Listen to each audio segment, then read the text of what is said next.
खासदार नारायण राणे यांच्या 84व्या वाढदिवसानिमित्त मोठी जय्यत तयारी जी आहे ती मात्र सिंधुदुर्गामध्ये म्हणजे कणकवलीमध्ये सुरू असलेली पाहायला मिळते।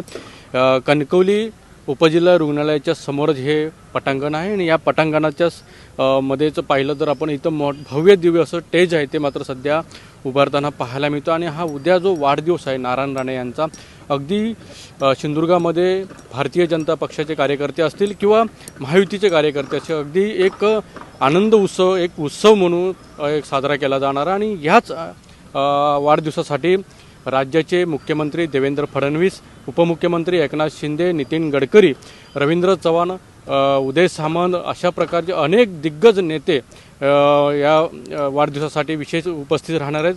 तर दुसरीकडे जर पाहिलं अभिनेते संजय दत्त आणि सोनू निगम देखील उपस्थित राहताना पाहायला मिळणार। पण मात्र भव्य दिव्य असा जो पटांगणावरती हा कार्यक्रम जो आहे तो वाढदिवस साजरा होताना पाहायला मिळणार। अनेक यामध्ये भाजपची काल एक पत्रकार परिषद झाली आणि पत्रकार परिषदेमध्ये असं एक देखील आव्हान देखील करण्यात आलं की नारायण राणे यांचे सर्व जुने सहकारी देखील ह्या वाढदिवसाच्या निमित्ताने हजेरी लावण्याची शक्यता देखील आहे। त्यामुळे मोठा भव्य दिव्य असं पटांगणावरती हे स्टेज उभारण्याचं काम जे आहे ते मात्र सध्या युद्धपातळीवरती सुरू असलेलं पाहायला मिळते। पण नारायण राणे यांचा वाढदिवस साजरा करत असताना मात्र कोणीही पुष्पगुच्छ घेऊन येऊ नये असं देखील आव्हान देखील भाजपच्या वतीने करण्यात आलं आहे की म्हणजे एक प्रकारचं तुम्ही त्यांना जर भेटवस्तू द्यायची असेल तर त्यांना तुम्ही एक पुस्तक स्वरूपे अशा स्वरूपामध्ये तुम्ही भेटवस्तू देऊ शकता असं देखील आव्हान जे आहे ते मात्र भाजपकडून होताना पाहायला मिळते।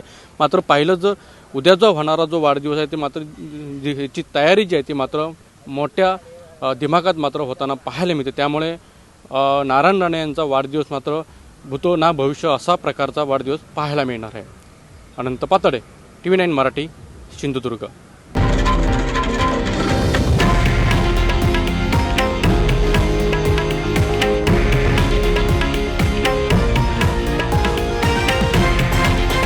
हे आहे देशातील नंबर 1 न्यूज नेटवर्क आणि आपण पाहत आहात TV9 मराठी, एकमेव।